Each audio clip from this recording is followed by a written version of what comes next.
Alisher Navoiy qit'alar va fardlar. Alisher Navoiy 1441-yil o'z davrining iste'dodli shoir, davlat arbobi, olim, ko'plab asarlar bilan o'zbek adabiyoti tarixida o'chmas iz qoldirgan buyuk mutafakkir. U 4 yoshidan adabiyotga, she'riyatga va ilm oshishiga qiziqadi. O'tkir zehni va tug'ma qobiliyati bilan zamonasining obro'li ijodkorlari, san'atkor va olimlari e'tiborini tortdi. 12 yoshida she'rlar yoza boshladi. Tarixchilar yozishicha, mashhur shoir Lutfiy Alisherning bolaligida yozgan "Orazin yopqoch ko'zim sochilur har lahza yosh, bo'ylakim paydo bo'lur yulduz nihol bo'lg'ach quyosh" misralari bilan boshlangan g'azalni tinglab, agar mumkin bo'lsa edi, men o'zimning forsiy va turkiy tillarda aytgan 12 ming she'rlarimni shu bir g'azalga almashar edim degan ekan. Siz mehnat va izlanishlar bilan uyg'unlashib, jahon adabiyoti durdonalari darajasidagi buyuk asarlarning dunyoga kelishiga muhim omil bo'lib xizmat qiladi. Qit'a arabcha bo'lak qism parcha so'zidan mumtoz adabiyotda qo'llangan janrlardan biri bo'lib, unda muallifning turi, mazmundagi fikr, mulohazalari, qarashlari ifodalanadi.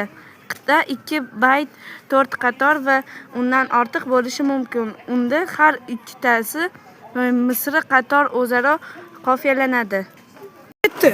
Tuzukka moyli o'lka ishning borg'a ilgari 100 mushkul o'lsa yo'qsa ming o'lingda har zamon 100 sahifa bir qalam bilan kotib qilur raqam mening ming qo'yni bir aso bilan har yon surar ushbon. Nokis u nojiz avlodin kishi bo'sun dehbon chekma mehnat kim latif o'lmas kasofati olami kim kuchuk birla hududga necha qilsang tarbiyat it bo'lur dog'i eshak bo'lmas ul aslo odami. Kamol et kasbim o'la uydan sangi farz o'lg'amay g'amnok chiqmoq jahondan notoman o'tmak behayin erur hamoddin nopok chiqmoq. Kimki maxluq xizmatiga kamar chust etar yaxshiroq isholsa beli qo'l qovushtirg'uvchi bu avlodur kiyaning chiqsa ena sinsa ena chun xushomad demakni boshlasa kosh kim tutilsa dami kesilsa tili.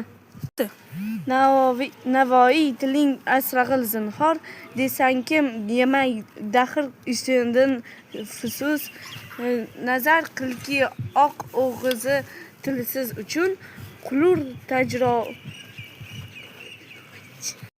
varlar bila do'st bo'z necha tajvodur kesarlar boshin chu hangomsiz nomga tortar sur.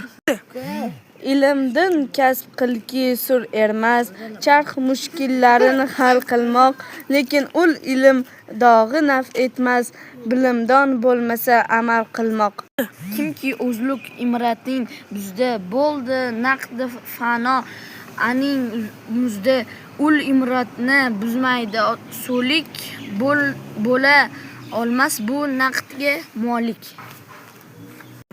Ko'p oltin kumush so'ri qol sunmog'il ki tutsang kafingni qaro rang etar ko'ngilda dog'i maylini asrama ki ko'nglingni dog'i ham ul zang etar.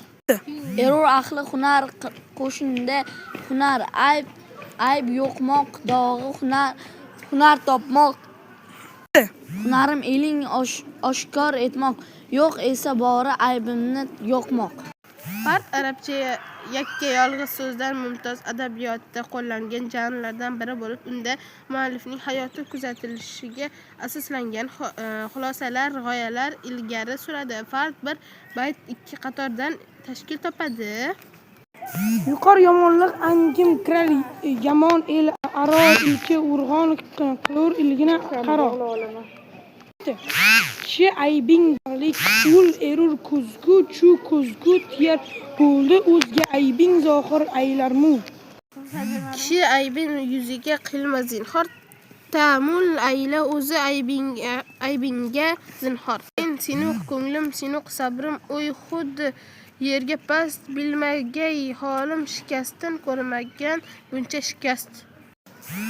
Yetar shu rizqing agar xoradur va gar yoqut o'zingga yuklama anduh tog'in istab qult. Muravvat barcha bermakdur yemak yo'q mutavvaq barcha qilmoqdur demak yo'q.